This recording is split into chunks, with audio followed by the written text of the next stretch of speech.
പേയിളകി വീണ്ടും അൻവർ. ഇടതുപക്ഷ സ്വതന്ത്ര സ്ഥാനാർത്ഥിയായി വിജയിച്ച് 2016 മുതൽ 2025 ജനുവരി 13 രാജിവെക്കുന്നതുവരെ 9 കൊല്ലത്തിൽ പരം പിണറായി വിജയന്റെ സകല കള്ളക്കമ്പട്ടങ്ങൾക്കും കുടപിടിച്ച PV അൻവർ എന്ന പരമനാറി തന്റെ താളത്തിനൊത്ത് തുള്ളിയില്ല എന്ന് പറഞ്ഞ് പല ഗുരുതര ആരോപണങ്ങളും ഉന്നയിക്കുകയുണ്ടായി. വലിയ കോളിളക്കവും ഉണ്ടാക്കി. ഒടുവിൽ നിലമ്പൂരിലെ ജനങ്ങളെ വിഡ്ഢികളാക്കി രാജിയും വെച്ചു. നിലമ്പൂരിലെ ജനങ്ങളെ വീണ്ടും ഒരു ഉപതെരഞ്ഞെടുപ്പിലേക്ക് തള്ളിവിട്ടു. കൂറുമാറി കൂടുമാറി കോൺഗ്രസ് സ്ഥാനാർത്ഥിയായി വീണ്ടും ഒരു MLA ആകുവാൻ ചെന്ന നിലമ്പൂർ മൂരിയെ കോൺഗ്രസുകാർ ആട്ടിപ്പായിച്ചു.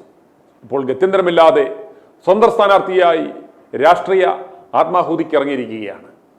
കഴിഞ്ഞ 9 കൊല്ലം ഇടതു സർക്കാരിനൊപ്പം നിന്ന് ഇപ്പോൾ യാതൊരു ഉളുപ്പുമില്ലാതെ വന്നിരുന്ന് പിണറായി വിജയനെ വിമർശിക്കുന്ന നിലമ്പൂർ മൂരിയുടെ ജൽപ്പനങ്ങൾ കേൾക്കുക.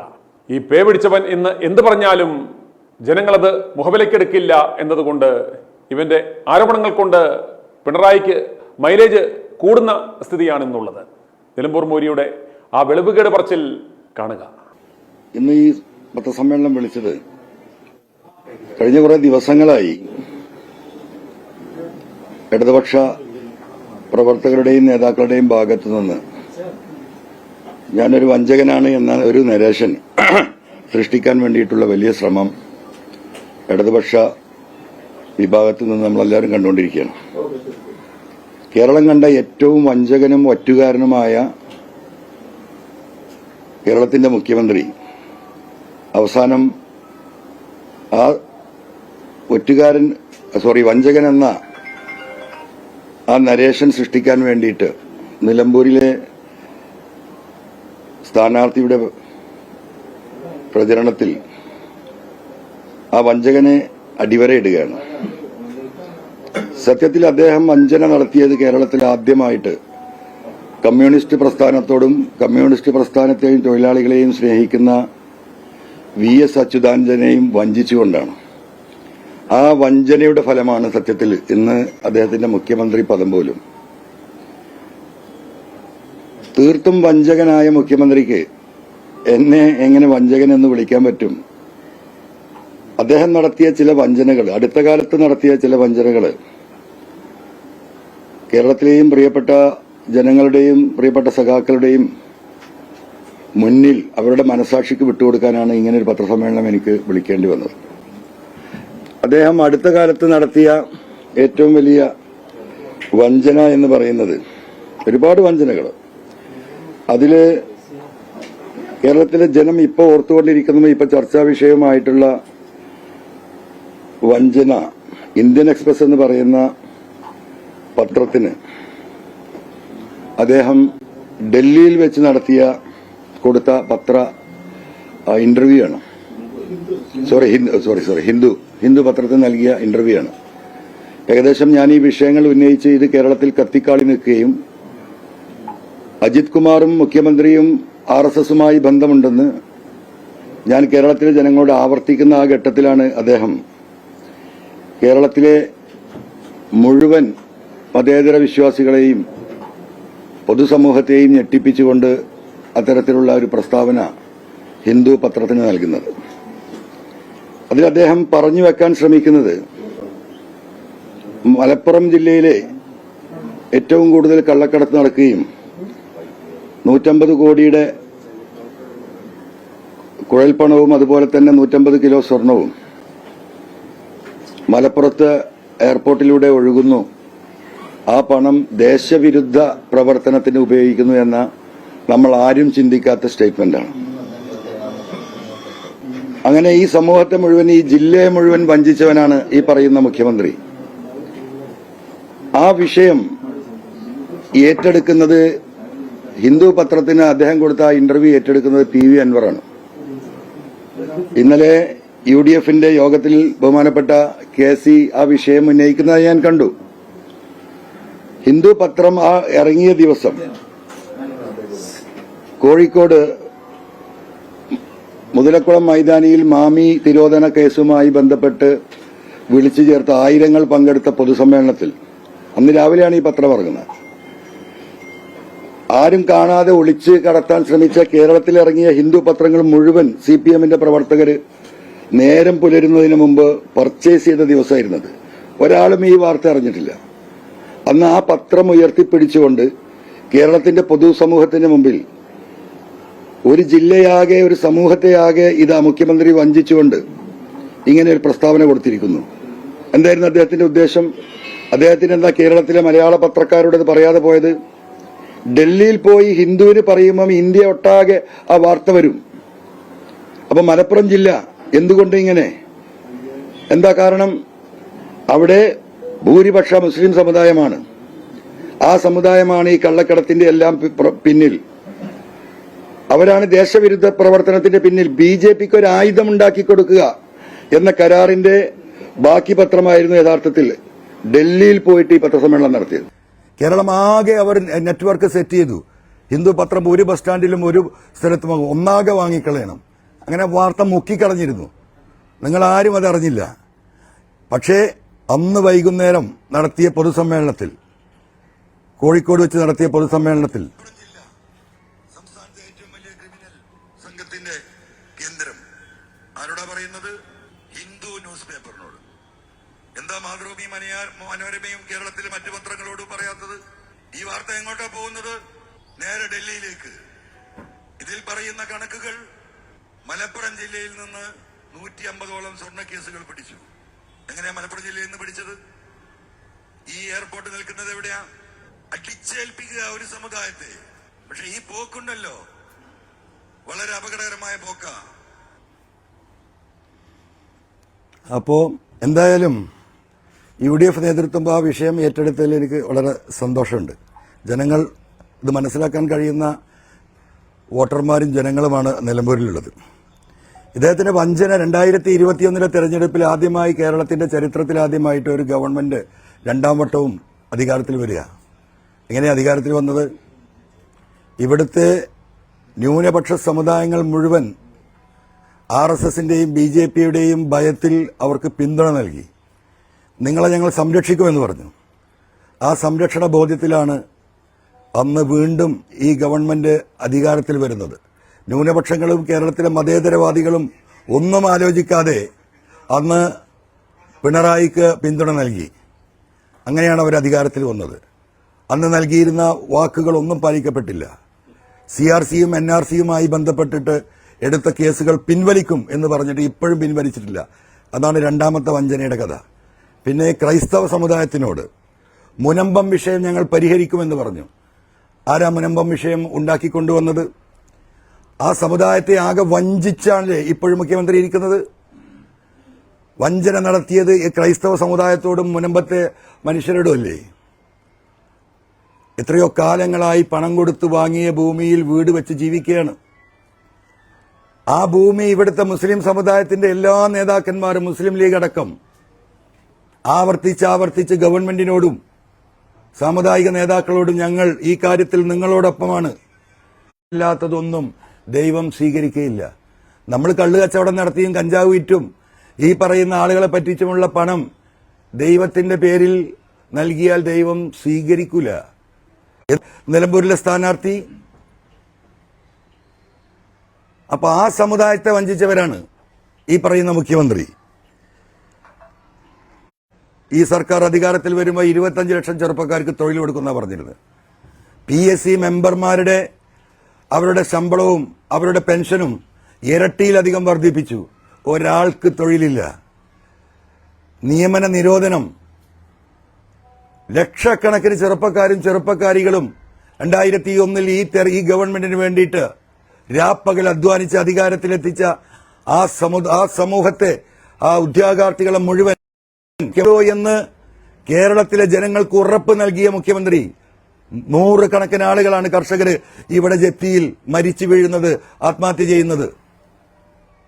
നിലമ്പൂരിലെ UDF സ്ഥാനാർത്ഥി നിലമ്പൂരിലെ ഏറ്റവും വലിയ ബാങ്കിന്റെ സഹകരണ സംഘ ബാങ്കിന്റെ അർബൻ ബാങ്കിന്റെ ചെയർമാനാണ്.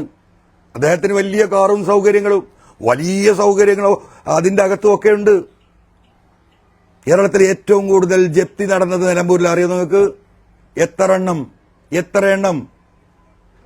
മുഖ്യമന്ത്രി പറഞ്ഞ ആ വാക്ക് വിട്ടു ജപ്തി ചെയ്യില്ല എന്ന് പറഞ്ഞത് ലക്ഷക്കണക്കിന് വരുന്ന കർഷകരോട് നടത്തിയ കൊടും വഞ്ചനയാണ്. ആ വഞ്ചനയ്ക്ക് കേരളത്തിലെ ജനം ഒന്നടങ്കം ഈ വഞ്ചകനായ ഈ ഗവൺമെന്റിനെയും മുഖ്യമന്ത്രിയെയും തിരിച്ചടിക്കാനുള്ള ഏറ്റവും സൗകര്യപ്രദമായ അവർക്ക് പ്രതിഷേധിക്കാനുള്ള ഒരു ഘട്ടമായി ഇതിനെ അവർ ഉപയോഗിക്കും.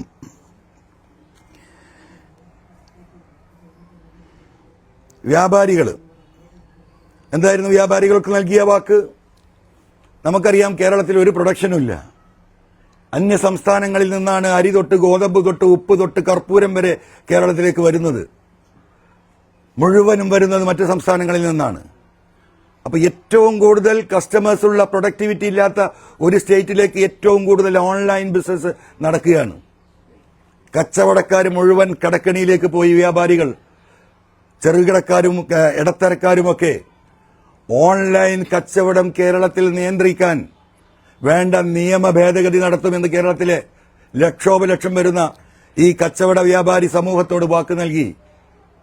വല്ല നിയന്ത്രണമുണ്ടോ? അടിച്ചേൽപ്പിക്കുകയല്ലേ വീണ്ടും വീണ്ടും ടാക്സുകൾ. ആ വിഭാഗത്തെ മുഴുവൻ ഇല്ലാതാക്കി കച്ചവട സ്ഥാപനങ്ങൾ പൂട്ടിക്കൊണ്ടേയിരിക്കുന്നു.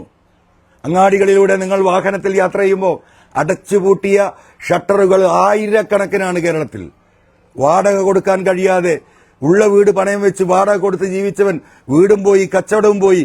കൂലിത്തൊഴിലാളിയായി നടക്കുന്ന മാന്യമായി ജീവിച്ചിരുന്ന ഇടത്തരക്കാരും സാധാരണക്കാരുമായ വ്യാപാരികൾ കേരളത്തിലൂടെ തെണ്ടാണ്. ആ സമൂഹത്തോട് നടത്തിയ വഞ്ചനക്ക് വല്ല കണക്കുണ്ടോ? വഞ്ചനക്ക് നേതൃത്വം നൽകുന്ന വഞ്ചകനായ മുഖ്യമന്ത്രിയായി അദ്ദേഹം തുടരല്ലേ? അവിടെയാണ് PV അൻവർ വഞ്ചകൻ എന്ന് പറയുന്നത്. പ്രവാസികൾ നിത്താക്കാത്ത പ്രശ്നമുണ്ടായപ്പോൾ എന്താ പറഞ്ഞത്? നിങ്ങൾ ആരും അവിടെ നിൽക്കേണ്ട, പെട്ടെന്ന് വരൂ, കടന്നു വരൂ. കേരളം അമേരിക്കയായിരിക്കുന്നു, കാനഡയായിരിക്കുന്നു. നിങ്ങൾക്ക് ആവശ്യമായ പണം ഞങ്ങൾ നൽകാം, നിങ്ങൾക്ക് ആവശ്യമായ സൗകര്യങ്ങൾ നൽകാം, ഫ്രീ ആയിട്ട് ലോൺ നൽകാം, ഇൻട്രസ്റ്റ് തരണ്ട. എന്താ പ്രവാസികളുടെ സ്ഥിതി? തിരിഞ്ഞു നോക്കാനുണ്ടോ? വലിയ സംഭവങ്ങൾ നടത്തി. ലോക കേരള സഭ കേട്ടാ ഞെട്ടും.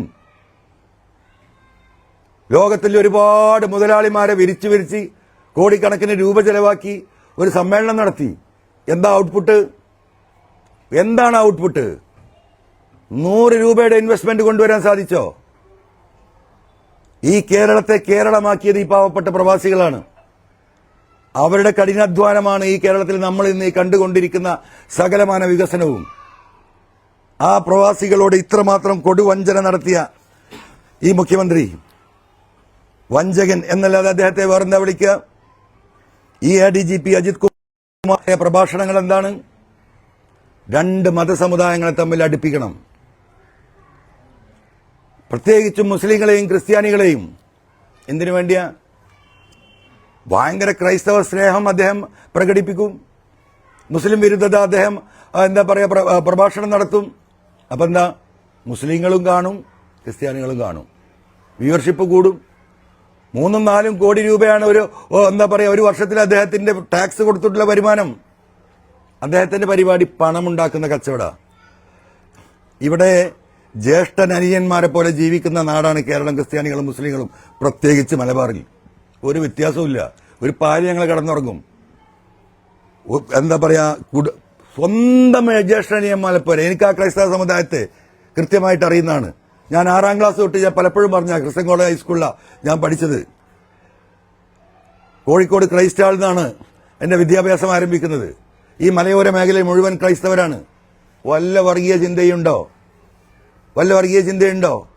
ഈ സിസ്റ്റേഴ്സ്, ഇവിടുത്തെ പെയിൻ ആൻഡ് പാലിയേറ്റീവ് കേരളത്തെ പഠിപ്പിച്ച ക്രൈസ്തവ സമുദായം മറക്കാൻ പറ്റുമോ? മലയോരം മുഴുവൻ വിദ്യാഭ്യാസ സ്ഥാപനങ്ങൾ ഉണ്ടാക്കിയ ചാവറയച്ചൻ പള്ളിയും പള്ളിക്കൂടവും ഈ നാടിന്റെ മുഴുവൻ വികസനത്തിന് അടിത്തറ പാകിയ സമുദായം. അവരും മുസ്ലിങ്ങളും ഒറ്റക്കെട്ടായി ഒരു മനസ്സുപോലെ ഹിന്ദുക്കളും ഒരുമിച്ച് നിൽക്കുന്ന ഈ മലബാറിൽ അതുണ്ടാക്കിയ ഇമ്പാക്ട് വളരെ വലുതായിരുന്നു.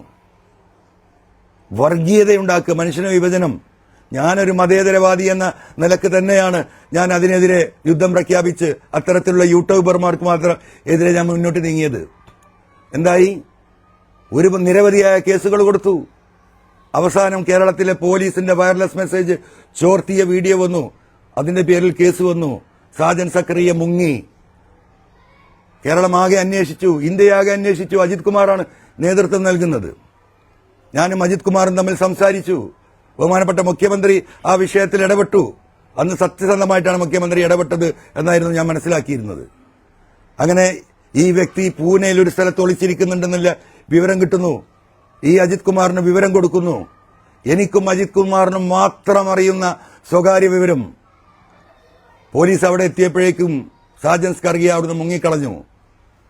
അദ്ദേഹത്തിന്റെ ഒരു ബന്ധുവിന്റെ ഫാമിലായിരുന്നു അദ്ദേഹം ഒളിച്ചിരുന്നത്. 1 മണിക്കൂർ കഴിഞ്ഞ് എനിക്ക് ഫോൺ വരുന്നു. സാറേ, അദ്ദേഹം രക്ഷപ്പെട്ടു, അദ്ദേഹം ഭയങ്കര ഭാഗ്യവാനാണ്, കാണാൻ കഴിഞ്ഞില്ല. അപ്പോൾ എനിക്ക് ചെറിയൊരു സംശയം ആരംഭിക്കുകയാണ്. കാരണം ഈ ഞാൻ കൊടുത്ത കേസ് ഈ ഒഫീഷ്യൽ സീക്രട്ട് ആക്ട് പുറത്ത് കടത്തി വിവരം കൊടുത്ത പബ്ലിഷ് ചെയ്ത കേസാണ്. അത് ഇന്ന് ഇന്ത്യയിലെ ഇൻഫർമേഷൻ ടെക്നോളജി ആക്ടിലെ 2000-ലെ 66F എന്ന് പറയുന്ന സെക്ഷൻ അട്രാക്ട് ചെയ്യുന്ന കേസാണ്. IT ടെററിസമാണ്. ആ കേസിൽ അദ്ദേഹം അറസ്റ്റ് ചെയ്യപ്പെട്ടാൽ 14 വർഷം ശിക്ഷയാണ്, ജാമ്യമില്ല. കടുത്ത വകുപ്പാണ്. പിന്നെ ഞങ്ങൾ അന്വേഷിക്കുകയാണ്. അന്വേഷണം തുടങ്ങി. ഡൽഹിയിലുള്ള ഒരുപാട് വക്കീലുമാർ എന്നെ സഹായിക്കാൻ അതിന് തയ്യാറായി. മുൻകൂർ ജാമ്യത്തിന് വക്കീലിനെ തേടി ഈ പറയുന്ന സാജൻ സക്കറിയ ഡൽഹിയിലെത്തുമെന്ന വിവരം ഡൽഹിയിലെ പ്രധാനപ്പെട്ട എല്ലാ വക്കീൽമാരുടെയും കേന്ദ്രങ്ങളിൽ ഇദ്ദേഹം വന്നു പോകുന്നുണ്ടോ എന്ന് അന്വേഷിക്കുന്നത് ഡൽഹിയിലെ മതേതരവാദികളായ വക്കീലുമാരാണ്. എല്ലാ വിഭാഗം, എല്ലാ പാർട്ടി മെമ്പർമാരും അതിലുണ്ട്. അങ്ങനെ വിവരം കിട്ടുന്നു. എങ്ങനെ വിവരം? ഇന്ന ദിവസം ഇന്ന സമയത്ത് വൈകുന്നേരം 7 മണിക്ക് ഡൽഹിയിൽ ഇന്ന വക്കീലിനെ കാണാൻ അദ്ദേഹം അപ്പോയിന്റ്മെന്റ് എടുത്തിരിക്കുന്നു. നമുക്കിപ്പോൾ കേരളത്തിൽ ഏത് വക്കീലിനെ കാണാനും വൈകുന്നേരം ഫ്രീ ഉണ്ടാകുമ്പോൾ കുറച്ചു നേരം കാത്തിരുന്നാൽ പോയി കാണാം. ഡൽഹിയിലെ സീനിയർ വക്കീൽമാരെ കാണണമെങ്കിൽ, 10 മിനിറ്റ് സംസാരിക്കണമെങ്കിൽ മുൻകൂർ ബുക്ക് ചെയ്ത് അതിന് ആ ഇന്ററാക്ഷന് പണമടക്കണം. അങ്ങനെ കാണാൻ കഴിയുള്ളൂ ഉയർന്ന വക്കീൽമാരെ. അങ്ങനെ അവിടുത്തെ ഏറ്റവും ഒരു ഉയർന്ന വക്കീലിന് അദ്ദേഹം ഫീസ് അടച്ച വിവരം കിട്ടുന്നു. കൃത്യമായ വിവരം ഞാൻ ഈ അജിത് കുമാറിന് കൊടുക്കുന്നു. പക്ഷേ പൂനെയിലുണ്ടായ സംഭവം എനിക്കുണ്ടാക്കിയ ഡൗട്ട്. എനിക്ക് വിവരം തന്ന ഒരു വക്കീലിനോട് ഞാൻ പറഞ്ഞു, വക്കീലെ, നിങ്ങളൊന്ന് അവിടെ പോകണം. വൈകുന്നേരം 7 മണിക്കാണ് ഈ വക്കീലിന്റെ വീട്ടിൽ അപ്പോയിന്റ്മെന്റ് എടുത്തിരിക്കുന്നത്. നിങ്ങൾ കുറച്ച് ദൂരെ വാഹനത്തിലൊന്ന് ഇരുന്ന് എന്താണ് അവിടെ സംഭവിക്കുന്നത് എന്ന് നോക്കണം. 6:45 അജിത് കുമാറിനെ ഞാൻ വിളിക്കുന്നു. അജിത് കുമാർ പറഞ്ഞു, ഒരു ഡിവൈഎസ്പിയും 3 CIമാരും 2 SIമാരും 4 പോലീസുകാരും മഫ്റ്റിയിൽ അവിടെയുണ്ട് സാറേ. പല ഭാഗത്തായി നിൽക്കുകയാണ്, കാത്തിരിക്കുകയാണ്, എല്ലാം റെഡിയാണ്. 7 മണിക്ക് വന്ന അവൻ കയറുന്നതിന് മുമ്പ് അവിടുന്ന് പൊക്കുന്ന് പറഞ്ഞു. 6:50 6:55 7 മണിയായി, 7:05 കറക്റ്റ് 7 മണിക്ക് സാജൻ സക്കറിയ അവിടെ വന്ന് ഇറങ്ങുന്നു. വക്കീലിന്റെ വീട്ടിലേക്ക് സെക്യൂരിറ്റിയോട് എന്തോ ഒരു റെസിപ്റ്റ് കാണിച്ചു കൊടുത്ത് അതിന്റെ അകത്തേക്ക് കയറുന്നു.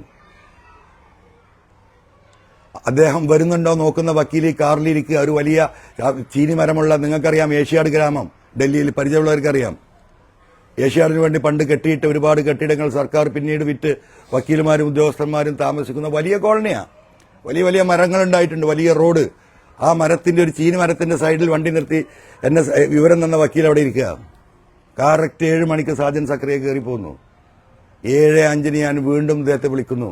എന്തായി? അദ്ദേഹം പറഞ്ഞു, നമ്മുടെ ടീമൊക്കെ അവിടെ റെഡിയാണ് സാറേ, വന്നിട്ട്.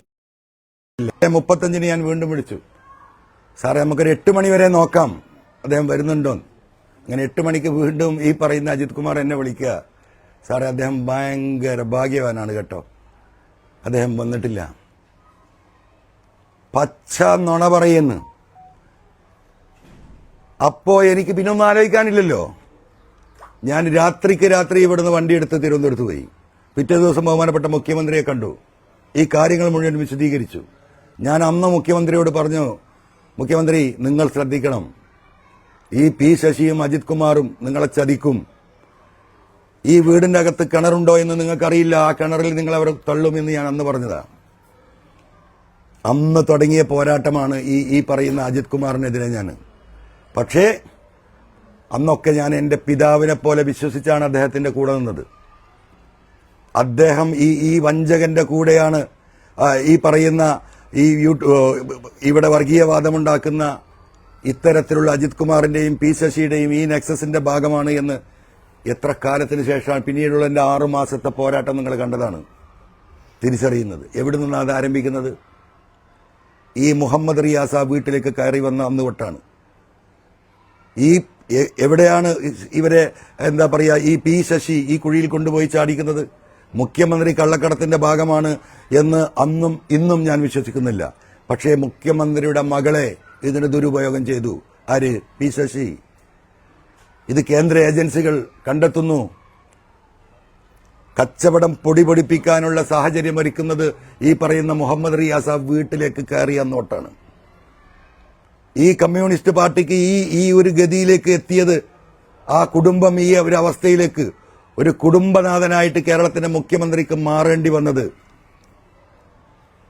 ഈ റിയാസിന്റെ ഇടപെടലിന്റെ ഭാഗമായിട്ടാണ്. അങ്ങനെ കേന്ദ്ര ഏജൻസികൾ ഇത് കണ്ടെത്തുന്നു. മുഖ്യമന്ത്രിയെ വരച്ച വരയിൽ നിർത്തുന്നു. മകനെയും മരുമകളെയും പൊക്കണോ? അതല്ല, ഞങ്ങൾ പറയുന്നത് നിങ്ങൾ അനുസരിക്കണോ എന്നിടത്തേക്കാണ് നെഗോസിയേഷൻ പോയത്. ആ നെഗോസിയേഷന്റെ ഭാഗമായിട്ടാണ് നമ്മൾ ഇന്ന് കണ്ടുകൊണ്ടിരിക്കുന്ന എല്ലാ കാര്യങ്ങളും. കേരളത്തിലെ ജനങ്ങൾ ഇത് അടിവരയിട്ട് സഖാക്കൾ ഇത് മനസ്സിലാക്കിക്കോ. അനങ്ങാ മുഖ്യമന്ത്രിക്ക് കഴിയില്ല.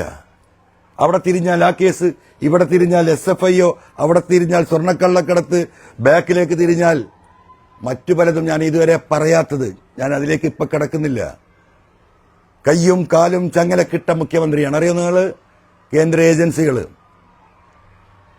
ഇവിടെ പല പണിയും നോക്കിയിട്ടും കേരളത്തിൽ ഒരു രാഷ്ട്രീയവും വിജയിപ്പിച്ചെടുക്കാൻ കഴിയാത്ത BJPക്കുള്ള RSSനുള്ള കൃത്യമായ ബുദ്ധി കേന്ദ്രം ഒരു തീരുമാനമെടുത്തു. കേജ്രിവാളിനെയും സോറനെയും അറസ്റ്റ് ചെയ്ത് ജയിലിലടച്ചതിനേക്കാളും നല്ലത് ഒരു ചെങ്കൊടിക്ക് പിന്നിൽ ഒരു RSSന്റെ മുഖ്യമന്ത്രിയെ ഇരുത്താമെന്ന അവരുടെ തീരുമാനമാണ് കേരളത്തിൽ നടന്നുകൊണ്ടിരിക്കുന്നത്. ഇതാണ് വസ്തുത. ഞാൻ ദൈവത്തെ സാക്ഷിയാക്കിയാ പറയുന്നത്. അതിന്റെ ഭാഗമാണ് തൃശ്ശൂരിലെ പൂരം കിടക്കുന്നത്. BJP നേതൃത്വം സാധിക്കാത്ത കാര്യം ഒരു ADGP അജിത് കുമാറിനെ ഇരുത്തിക്കൊണ്ട് മുഖ്യമന്ത്രി ഭംഗിയായി നടത്തി കൊടുത്തു. ആരോടാ മുഖ്യമന്ത്രി വഞ്ചന കാണിക്കുന്നത്? ആ കമ്മ്യൂൺ വിചാരിച്ചാൽ തൂക്കിക്കൊല്ലൊന്നുമില്ല. ഈ സ്വർണ്ണക്കേസിൽ 6 മാസം ഫൈൻ അടച്ചാൽ തീർന്നു. എന്റെ മകൾ അങ്ങനെ ഒരു കുറ്റം ചെയ്തിട്ടുണ്ടെങ്കിൽ കൊണ്ടുപോകട്ടെ എന്ന് വിചാരിക്കാനുള്ള ത്രാണി ഉണ്ടാകേണ്ട വ്യക്തിയാണ് കേരളത്തിന്റെ മുഖ്യമന്ത്രി പിണറായി വിജയൻ. അതിന് അദ്ദേഹം തയ്യാറായില്ല. ആ ജനങ്ങളെ വഞ്ചിച്ച മുഖ്യമന്ത്രി എന്തിനു വേണ്ടിയാണ് വഞ്ചിച്ചത്? മറുപടി പറയണം. ദുരന്തമുണ്ടായപ്പോൾ കേരളത്തിലെ പ്രതിപക്ഷം ആവശ്യപ്പെട്ടിട്ടാണ് സെപ്പറേറ്റ് ഫണ്ട് ഉണ്ടാക്കിയത്. മുഖ്യമന്ത്രിയുടെ ദുരിതാശ്വാസ ഫണ്ടിലേക്കല്ല, വയനാടിന് സെപ്പറേറ്റ് ഫണ്ട് വേണമെന്ന് പറഞ്ഞിട്ട് വയനാടിന് വേണ്ടി മാത്രം ഒരു ഫണ്ട് ഉണ്ടാക്കി. ആ ഫണ്ടിൽ 777 780 കോടി രൂപ ജനങ്ങൾ കൊടുത്തു. ഗവൺമെന്റ് കണക്ക് പുറത്തു വിട്ടു. 400 വീടാണ് സർക്കാർ ഉണ്ടാക്കി കൊടുക്കാൻ പോകുന്നത്. ഒരു വർഷമായി ഇപ്പോഴും ഓല കെട്ടിയും പാഴ കെട്ടിയും വീട്ടിൽ കിടന്നുറങ്ങുക ഈ പാവങ്ങള്. 1.25 കോടി രൂപ ഈ സാധുക്കൾക്ക് ചെക്ക് എഴുതി കൊടുക്കാം. ഒന്നും നോക്കാനില്ലല്ലോ ഗവൺമെന്റിന്. ഈ ജനം അവർക്ക് കൊടുക്കാൻ തന്ന പണം നിങ്ങൾ എവിടെയാ പോയി സന്തോഷമായി നിങ്ങളെ സൗകര്യത്തിന് ജീവിക്കൂ എന്ന് പറഞ്ഞ് ആ പണം കൊടുത്ത് അവരെ പിരിച്ചുവിടണം. നിലമ്പൂരിലെ ജനങ്ങൾ വയനാടും നിലമ്പൂരിലെയും കവളപ്പാറയും കമ്പയർ ചെയ്യുന്നു. കേരളത്തിലെ ജനങ്ങൾ 6 മാസം കൊണ്ട് PV അൻവർ അവിടുത്തെ പ്രശ്നം തീർത്തെങ്കിൽ വയനാട്ടിലെ ജനങ്ങളോട് കൊടും വഞ്ചന നടത്തി. അവിടെ മരുമകന്റെ റിയൽ എസ്റ്റേറ്റ് കച്ചവടത്തിന് മാറി നിന്നു കൊടുക്കുന്നു മുഖ്യമന്ത്രി. അറിയോ നിങ്ങൾക്ക്? ഇതിലും വലിയ കൊടും വഞ്ചന മറ്റെന്ത് വഞ്ചനയാണ് ഇനി നമുക്ക് പറയാനുള്ളത്?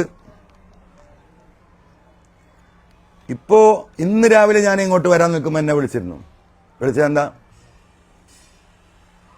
കോഴി ഫാമുകൾ മുഴുവൻ അടഞ്ഞു കിടക്കുക. എന്താ കാരണം? ആയിരക്കണക്കിന് തൊഴിലാളികൾ, ആയിരക്കണക്കിന് കർഷകര്. ഇവിടെ വേസ്റ്റ് മാനേജ്മെന്റ് ഈ ഗവൺമെന്റ് ഏറ്റവും വലിയ പ്രഖ്യാപനമായിട്ട് ഇപ്പൊ 900 ഈ പറയുന്ന ഞങ്ങളുടെ പ്രോഗ്രസ് കാർഡ് ഇതാ. ഒരു വേസ്റ്റ് മാനേജ്മെന്റ് സിസ്റ്റം ഉണ്ടോ കേരളത്തിൽ? വേസ്റ്റ് കൊണ്ട് ശ്വാസം മുട്ടി മരിക്കുക. കേരളം ആകെ പനിയാണ് ഈ വേസ്റ്റ് കൊണ്ട്. ആ വേസ്റ്റ് മാനേജ്മെന്റ് പോലും പരിഹരിക്കാൻ കഴിയാതെ ജനങ്ങളെ വഞ്ചിച്ച് അതും കോർപ്പറേറ്റുകൾക്ക് തീരെഴുതാനുള്ള ശ്രമത്തിലാണ് മുന്നോട്ട് പോകുന്നത്. പിന്നെ പെൻഷൻ ഞാനടക്കമുള്ളവർ പ്രസംഗിച്ച് 1000 രൂപയാക്കി ഉയർത്തുമെന്ന് പറഞ്ഞു. അത് ഉയർത്തി. ഓരോ മാസവും 100 രൂപ വർദ്ധിപ്പിച്ച് 10ാം വർഷത്തിൽ 2000 രൂപയിലേക്ക് എത്തണം. എത്ര രൂപയപ്പോ? 1600. 1900 ജനങ്ങൾക്ക് കൊടുക്കേണ്ട ഈ സമയത്ത് അത് തന്നെ പല ഘട്ടത്തിലാണ് കൊടുക്കുന്നത്. ഏറ്റവും നല്ലൊരു കാര്യം ആ ഗവൺമെന്റ് ചെയ്തതായിരുന്നു, ഞാനടക്കമുള്ളത്. ഒരു തർക്കമോ കാര്യത്തിലില്ല. അത് 2500 രൂപയും ആക്കണമെന്ന് വിശ്വസിക്കുന്നവനാണ്. ഈ 1600 കൊണ്ടൊന്നും ഈ ഒരു മനുഷ്യനും ജീവിക്കാൻ കഴിയില്ല. പക്ഷേ ആ പെൻഷനേഴ്സിനെയും വഞ്ചിച്ച് 1600 കൊണ്ടെത്തിച്ചിരിക്കുന്നു. ഇതിനെന്ത് വിളിക്കും? വഞ്ചന എന്ന് വിളിക്കാൻ പറ്റുമോ എന്ന് കേരളത്തിലെ ജനങ്ങൾ ആലോചിക്കട്ടെ. പിന്നെ സാധാരണക്കാരായ കരാറുകാർ ഇവിടെ ആകെ വിഴുങ്ങുകയാണല്ലോ. ULCC 1 കോടി റുപ്യയുടെ ടെൻഡറിന് വരെ വരികയാണ്. ആ സമൂഹം തന്നെ ഇവിടെ അവസാനിച്ചു പോയി. കരാറുകാർ, കോടികൾ ആസ്തിയുണ്ടായിരുന്ന പല കരാറുകാരും ഇന്ന് കൈക്കോട്ട് പണിക്ക് പോകേണ്ട ഗതികേടിലേക്ക് എത്തിച്ച് കൊള്ളയടിക്കുന്നു. ആരാ ULCC? നിങ്ങൾക്കറിയാം. കേരളം ഒട്ടാകെ വട്ടമിട്ട് പിടിക്കുന്നു. ഇങ്ങനെ എല്ലാ മേഖലകളും തകർത്തു. പലതും പറയാനുണ്ട്.